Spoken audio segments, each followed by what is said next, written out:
वजीर अय्याशी में डूबा रहा और दिल्ली बिखरती रही। दोस्तों, ये लाइन कई इतिहासकारों ने एक ही शासक के लिए लिखी है।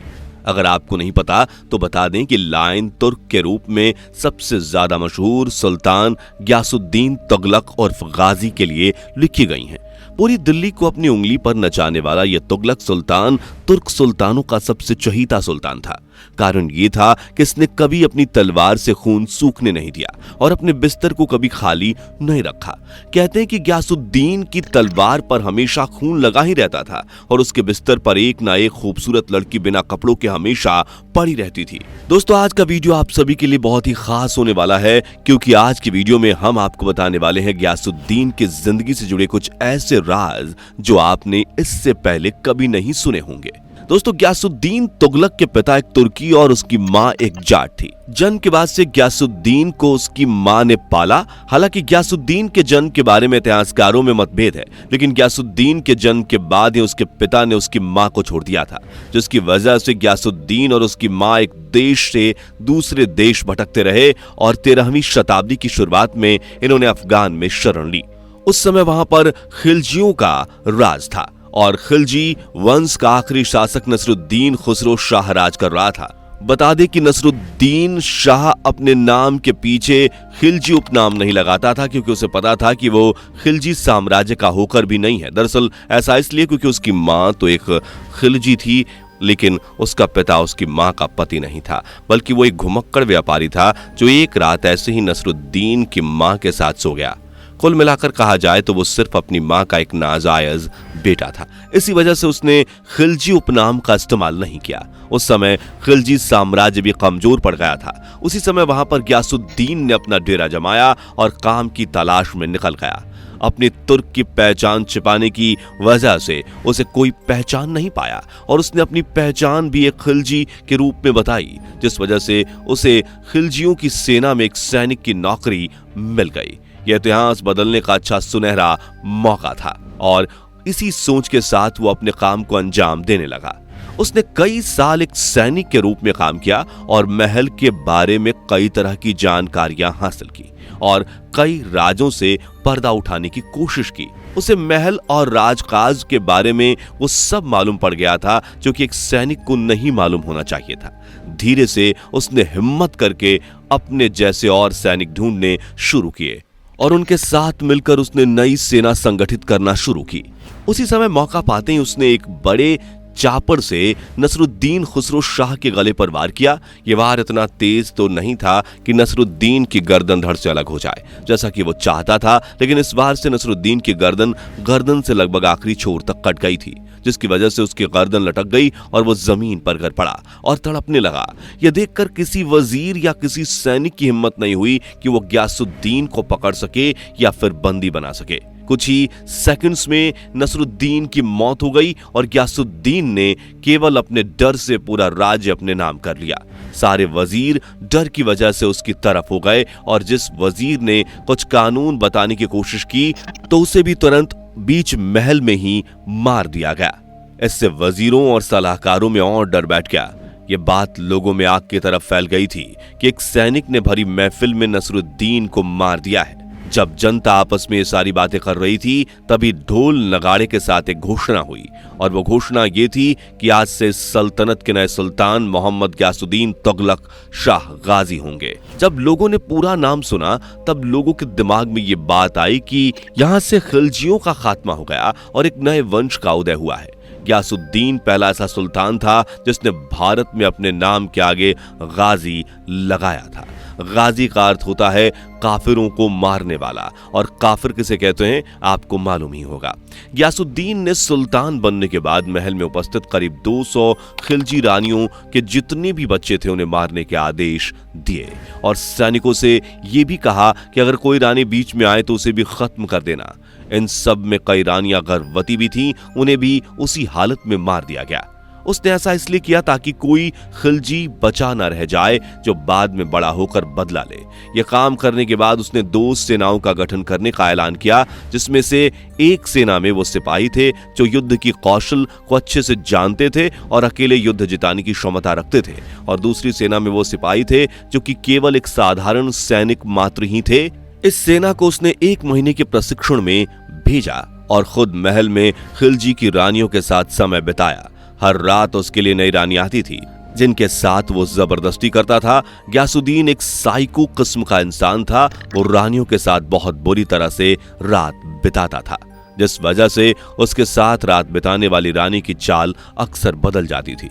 1 महीने की घनघोर अय्याशी करने के बाद उसने अपनी सेना के साथ बंगाल की तरफ रुख किया और बंगाल को जीत लिया और वहां अपनी सल्तनत बनाई। फिर उसने वारंगल को भी जीता और अपने बेटे को वहां का वजीर नियुक्त किया और वापस दिल्ली आ गया। दिल्ली आकर गयासुद्दीन ने दिल्ली के पास तुगलकाबाद की स्थापना की, जहां पर उसने अपना एक हरम बनाया।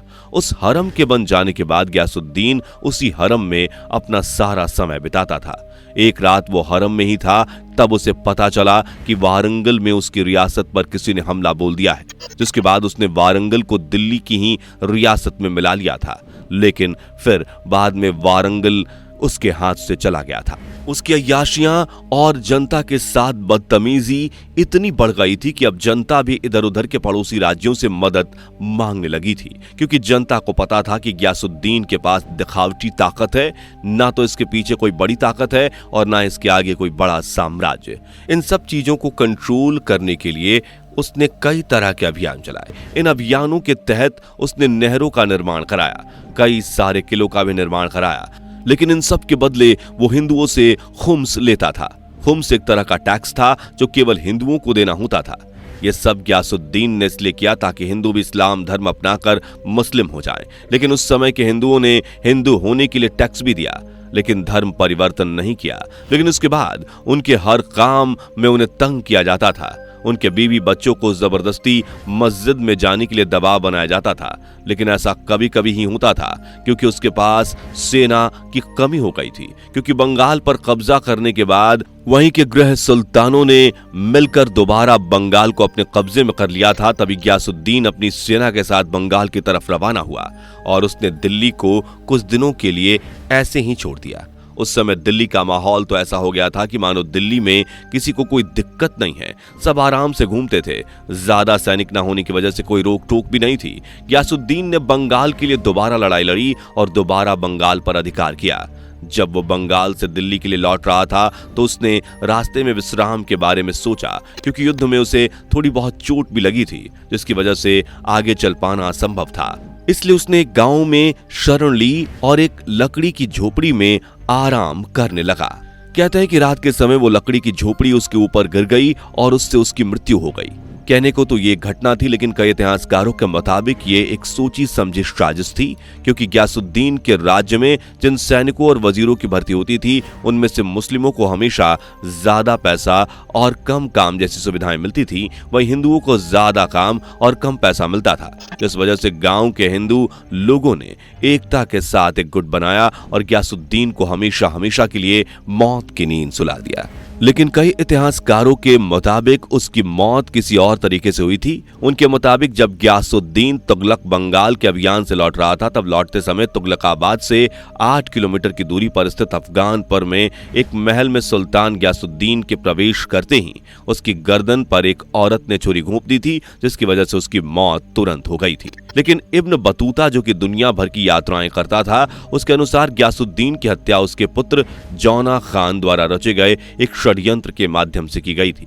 क्योंकि जौना खान दिल्ली का तख्त चाहता था, लेकिन गयासुद्दीन चाहता था कि वो बंगाल में रहे और वहीं की रियासत को संभाले, जिसकी वजह से उसने कुछ लोगों के साथ मिलकर अपने ही वालिद को ठिकाने लगा दिया। गयासुद्दीन को उसके द्वारा तुगलकाबाद में बनवाए गए मकबरे में दफना दिया गया।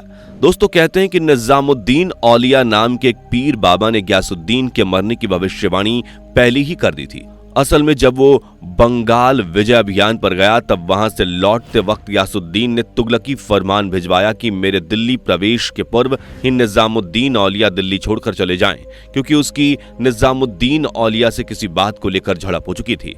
लेकिन यह सुनकर निजामुद्दीन औलिया ने कहा कि हुनूज़े दिल्ली दुरस्त, अर्थात दिल्ली अभी दूर है, पहले आप दिल्ली तो आ जाइए, क्या पता आप दिल्ली ही ना पाएं। और दोस्तों, संयोग कुछ ऐसा रहा, दिल्ली में प्रवेश करने से पहले सुल्तान की मौत की खबर महल आ गई थी। उसकी मौत की खबर जब महल में आई तो महल की सारी औरतें खुशी से झूम उठीं, क्योंकि उन्हें एक दलदल से आजादी मिल गई थी। उन औरतों के मुताबिक गयासुद्दीन जैसा घिनौना आदमी दोबारा तुगलक वंश में नहीं हुआ। गयासुद्दीन की मौत के बाद कुछ दिन तक निजामुद्दीन औलिया ने दिल्ली की गद्दी को चलाया, लेकिन उससे सत्ता नहीं चली और दिल्ली बिखरती जा रही थी। वहीं दूसरी तरफ गयासुद्दीन के वजीर उसकी मृत्यु की खबर सुनते ही उसकी रानियों के साथ अय्याशियों में लिप्त हो गए थे। दोस्तों, एक बात जो तुगलक वंश पर एक और घिनौना दाग लगाती है वो ये कि तुगलक वंश के ज्यादातर राजा मृत रानियों के साथ भी संबंध बनाते थे। दरअसल जब हिंदू रानियां अपने पति के मरने के बाद अपने प्राण त्याग देती थी तो उस मृत रानी की सुंदरता पर मोहित होकर उसके मृत शरीर को तुगलक राजा अपने साथ ले जाते और उस मृत शरीर के साथ कई दिनों तक अपने घिनौने कामों को अंजाम देते थे।